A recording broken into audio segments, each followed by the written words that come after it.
बुधवार का दिन शेयर मार्केट के लिए बेहद खराब रहा। सेंसेक्स 1600 पॉइंट्स यानी कि 2% से ज्यादा गिरा, तो वहीं निफ्टी 460 पॉइंट से ज्यादा की गिरावट उसमें देखी गई। सुबह से ही सेंसेक्स और निफ्टी इंडेक्स गिरावट के साथ ट्रेड करते रहे। बॉम्बे स्टॉक एक्सचेंज का 30 शेयर्स वाला सेंसेक्स 755 पॉइंट्स की गिरावट के साथ ओपन हुआ था और कुछ ही मिनटों में 1000 पॉइंट से ज्यादा फिसल गया। वहीं निफ्टी 200 पॉइंट्स की गिरावट के साथ ओपन हुआ था। ग्लोबल मार्केट में कमजोर शुरुआत के कारण भारतीय शेयर मार्केट में गिरावट देखने को मिली। मार्केट के गिरने की एक वजह निवेशकों द्वारा प्रॉफिट बुक भी रहा। वहीं बैंक निफ्टी में भी बड़ी गिरावट देखने को मिली। बैंक निफ्टी 2000 पॉइंट्स यानी कि 4% से ज्यादा गिरकर 46,140 के लेवल पर बंद हुआ। इसके साथ ही auto, mid cap index, pharma, PSU, financial services, private bank, media, metal और दूसरे सेक्टर्स में भी गिरावट देखने को मिली। इनफैक्ट अगर हम आईटी सेक्टर की बात करें तो इसके स्टॉक्स ग्रीन जोन में दिख रहे थे। शेयर मार्केट में नए साल की सबसे बड़ी गिरावट आज वेडनेसडे को ही देखने को मिली। बीएसई सेंसेक्स 1628 पॉइंट्स यानी कि 2.23% गिरकर 71,500 के लेवल पर क्लोज हुआ है। बीएसई के टॉप 30 में से 23 शेयर्स लाल निशान पर थे, जबकि सिर्फ 7 शेयर्स ही ग्रीन जोन में बंद हुए।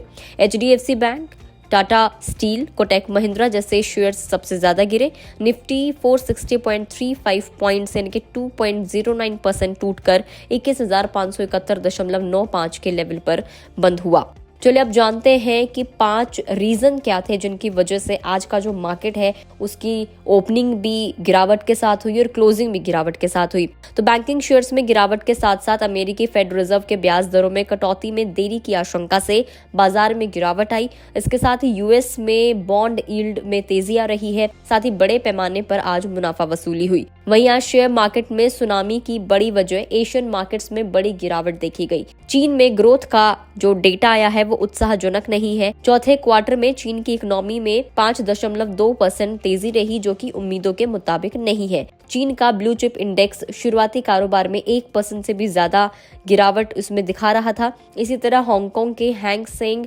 इंडेक्स में 2.5% की गिरावट रही, जिसका असर भारतीय शेयर बाजार पर भी देखने को मिला। इसके अलावा अगर हम अगले रीजन की बात करें तो मिड और स्मॉल कैप सेक्टर उच्च स्तर पर बना हुआ है, जो शेयर बाजार में गिरावट की वजह हो सकती है। इसके अलावा जो एक बड़ा रीजन माना जा रहा है वो है एचडीएफसी बैंक। हाँ, आज का कल्प्रिट एचडीएफसी बैंक को माना जा सकता है, क्योंकि देश के सबसे बड़े बैंक स्टॉक एचडीएफसी में 8% से ज्यादा गिरावट देखने को मिली, जिस कारण प्राइवेट बैंक सेक्टर लाल निशान पर था।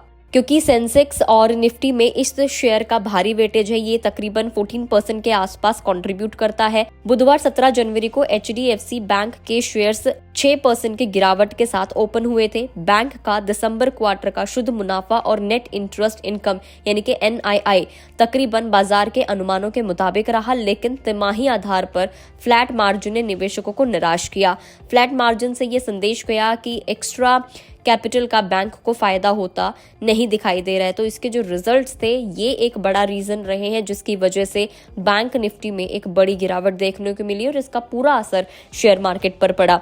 इसके अलावा डॉलर एक महीने के उच्च स्तर पर पहुंच गया है, तो ऐसे में कमोडिटी मार्केट में क्रूड ऑयल समेत दूसरी चीजों की कीमतें महंगी हो गई, जिसका असर आयात पर हो रहा है। और अगर हम अगले रीजन की बात करें तो शेयर मार्केट में गिरने के साथ ही बड़े लेवल पर प्रॉफिट बुक भी हुआ है और ऐसे में बड़ी कंपनियों के शेयर्स में गिरावट हुई है।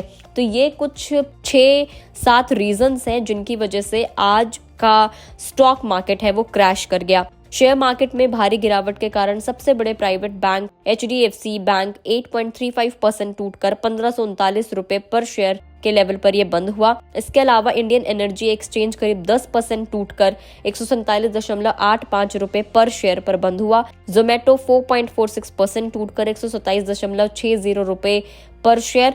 लोढ़ा ग्रुप 4.25%, फिनोनेक्स इंडस्ट्रीज 3.82%, एलम्बिक फार्मा और वेदांत फैशन में 3% की गिरावट हुई। बीएसई एम कैप के अकॉर्डिंग इन्वेस्टर्स की संपत्ति पिछले सेशन के दौरान 374.95 लाख करोड़ रुपए दर्ज की गई थी। बुधवार को इसमें 4.69 लाख करोड़ रुपए की गिरावट आई। और ये 370.25 लाख करोड़ रुपए हो गया है। HDFC bank, ICICI bank, Kotak Mahindra bank, axis bank, SBI और टाटा स्टील जैसी कंपनियों के MCAP में भी बड़ी गिरावट यही रही है। यानी कि इन्वेस्टर्स को तकरीबन 4.6 लाख करोड़ रुपीस का आज के दिन नुकसान हो गया है। तो कुछ रीजंस ये थे जिनकी वजह से मार्केट की जो क्लोजिंग है वो एक गिरावट के साथ हुई है। इस वीडियो में इतना ही। आपको ये जानकारी कैसे लगी कमेंट करके जरूर बताएं। अगर आप इस वीडियो को फेसबुक पर देख रहे हैं तो फेसबुक पेज को लाइक करें, यूट्यूब पर देख रहे हैं तो गुड रिटर्न्स के यूट्यूब चैनल को सब्सक्राइब करना ना भूलें।